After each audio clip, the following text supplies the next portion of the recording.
Welcome to BTN, Behind the News with the New South Wales Water Frogs, a not-for-profit organisation that fights for sustainable access to water for rural communities.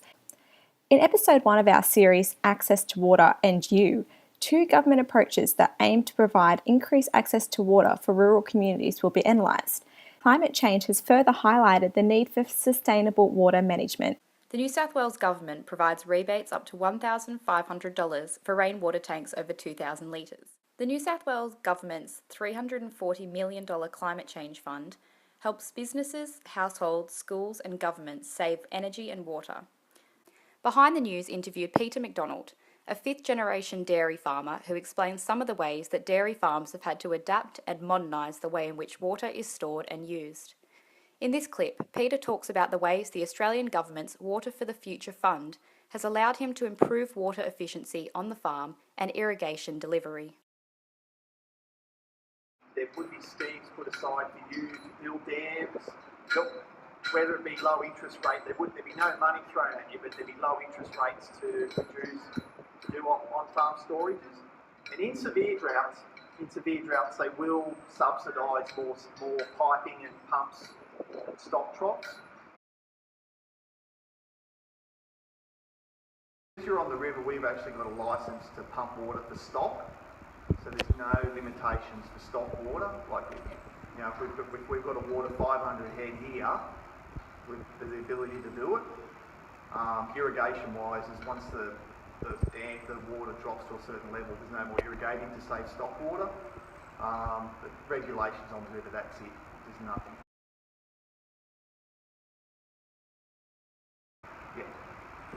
There's plenty of support now in our industry.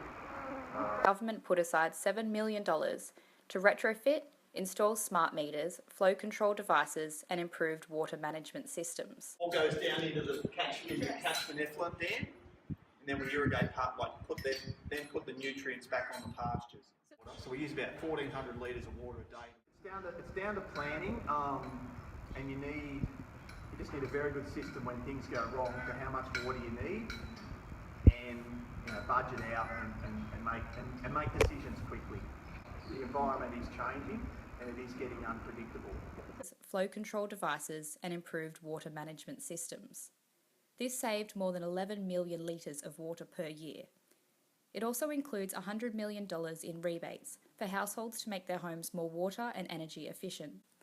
The amount of water used in the agricultural sector is far greater than that used in urban areas. The agricultural sector consumes 65% of the bulk net water consumed each year. From talking to Peter, it's obvious that government support has ensured the profitability of his business while being environmentally sustainable. The issue is that farmers have to seek these initiatives and apply for themselves, which costs time and money. The Australian Government's Sustainable Water Management Report highlights the need for a holistic approach to sustainable water management. Government incentives alone aren't enough to provide for environmentally sustainable development. Construction of dams is driven by a need for New South Wales to secure a sustainable basis for water management. It is based on the principle of environmentally sustainable management, that ESD aims to provide for the needs of the present generations without comprising the ability of future generations to meet their own needs. So what did the frogs discover? Tilligra Dam. Proposal to build a 450 gigalitre dam on fertile dairy and grazing land in the Hunter Valley. Bilateral agreements between state and federal government means that the area was federally protected. Ecological risks force the government to can the dams, such as destroying habitats and lives of animals, such as the stuttering barred frog.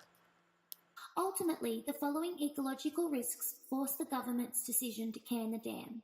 These were that Tilligra Dam would have drowned 21 kilometres of the Williams River, the Hunter catchment's most intact and ecologically important river. The construction of the dam would have significantly reduced flow to the Hunter estuary and its Ramsar-listed wetland, Kooragang Island. By reducing flows to downstream ecosystems, the dam is likely to increase salinity with a salinity wedge, intruding further up the Hunter and Patterson rivers, affecting fish and shorebird populations and potentially resulting in the collapse of food webs.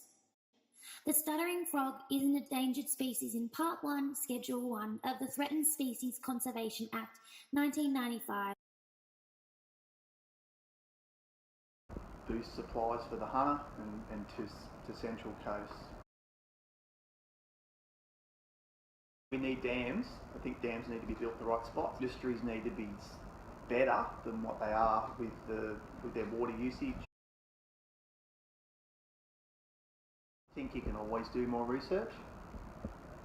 From my perspective, dealing with Hunter Water, I thought they didn't do too bad a job. I thought their planning process was fair. I hate getting political, but I think the political process was pretty pathetic from both parties. What has changed with rivers and dams now is what they call environmental flows. Now through processes, with environmental processes, they have to let whatever's coming in at the top end has to come out at the bottom end, so it keeps the river alive and made such a big difference. A lot of the land, everyone just got up and went, really affected the community because it's 6 families that don't work in the area. Worst thing, like the social impact of what it did. They are a sustainable water supply for domestic, irrigation and industrial use, cost-effective supply of water, and are critical in allowing regional and rural towns to develop.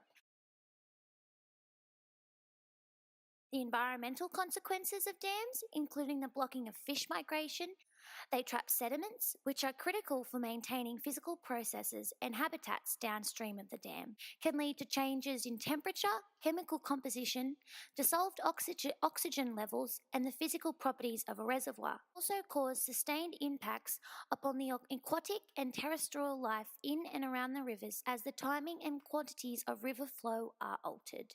The frogs concluded, however, that while in the face of climate change, the building of dams may provide a sustainable source of water, the environmental and societal impacts cannot be outweighed. Stay tuned for episode 2 on how to access these initiatives to drive your farm to an agriculturally sustainable future.